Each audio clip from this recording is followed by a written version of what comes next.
আজকে আমি আপনাদের সামনে এমন একটি বিষয় নিয়ে কথা বলতে চাই, যে বিষয়টি নিয়ে আমরা অনেকেই কখনো না কখনো কেঁদেছি, কষ্ট পেয়েছি, আবার কখনো নিজেকে প্রশ্ন করেছি, আমি কি সত্যি এতটা খারাপ ছিলাম?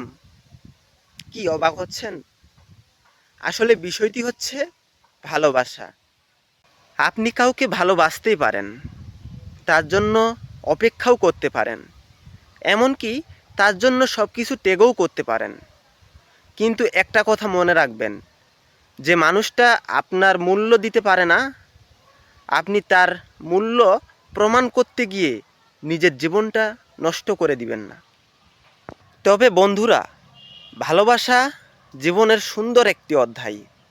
তবে ভালোবাসাকে কখনো পুরো বই বানিয়ে ফেলবেন না।